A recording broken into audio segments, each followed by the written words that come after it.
எல்லாரும் சொல்லுவாங்க கொள்கை தெரியுமா, அதுவா இதுவான்வாங்க. எங்களுக்கு தெரிஞ்சதெல்லாம் தலைவர் தளபதியா. எங்களுக்கு அடையாளமே எங்க தலைவருடைய பேரு. எங்களுக்கு எங்க பேருக்கு முன்னாடி ஒரு பேரு. அந்த பேரு எது என்றால் அந்த 3 எழுத்து தான். இந்திய அரசியலை புரிஞ்சுக்கிறதுக்கு 3 முக்கியமான விஷயங்களை பத்தி நம்ம புரிஞ்சுக்க வேண்டியது இருக்கு. அரசு, அரசாங்கம், கொள்கை. என்ன கொள்கை பிடிக்கும் சொன்னீங்க ஜி? அவரே பிடிக்கீங்க என்னங்க? அவருக்கு மேல என்னங்க கொள்கை? உங்களுக்கு என்ன கொள்கை பிடிச்சிச்சுன்னு கட்சியில சேர்ந்தீங்க? நம்ம விஜய் ரசிகர்ல அதனால உள்ள கட்சிக்கு அந்த அதான் விஷயம். இப்போ 5 கொள்கை தலைவர்கள் அறிவிச்சாங்க. உங்களுக்கு யார் பிடிக்கும்? ஆனா அதை கடைபிடிச்ச சொல்றேன். நான் என்ன சொல்றீங்களா, இப்போ ஜாயின் பண்ணிக்கிறேன்ல செங்கோட்டையன் ஓகே கொள்கை தலைவர். கொள்கை தலைவர்லாம் என்ன சொல்றது, ஓப்பனா சொல்ல முடியாது. அரசு அப்படின்றது ஒரு மனித உடல் மாதிரி, உடலுக்குள்ள இருக்கக்கூடிய எலும்புகள், தசைகள், நரம்புகள், இது மாதிரி தான் அரசு அடிப்படையான ஒரு கட்டமைப்பு. கைகள், கால்கள் இதை இயக்குறதுக்கான கருவிகள். கொள்கைன்றது மூளை மாதிரி, என்ன செய்யணும், எப்ப செய்யணும், எப்படி செய்யணும், எதுக்கு செய்யணும், இதை முடிவு பண்றது தான் கொள்கை.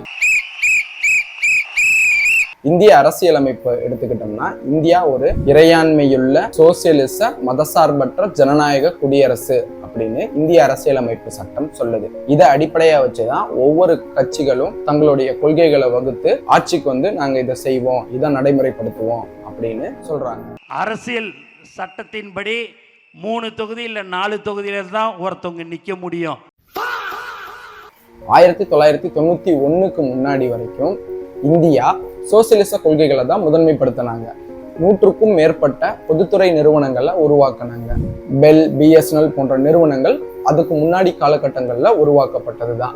இந்தியாவுடைய முதுகெலும்பே பொதுத்துறை நிறுவனங்கள் தான் அப்படின்னு இந்தியாவை ஆட்சி செஞ்ச கட்சிகள் சொல்லிட்டு இருந்தாங்க. 1991க்கு பிறகு தனியார் மையம், தாராள மையம், உலக மையமாக்கல் கொள்கையை அமல்படுத்துறாங்க. அதுக்கப்புறம் தனியார் துறைக்கு முக்கியத்துவம் கொடுக்க ஆரம்பிச்சாங்க. வெளிநாடுகள்ல இருந்து இந்தியாவுக்குள்ள முதலீடுகள் வர தொடங்கியது.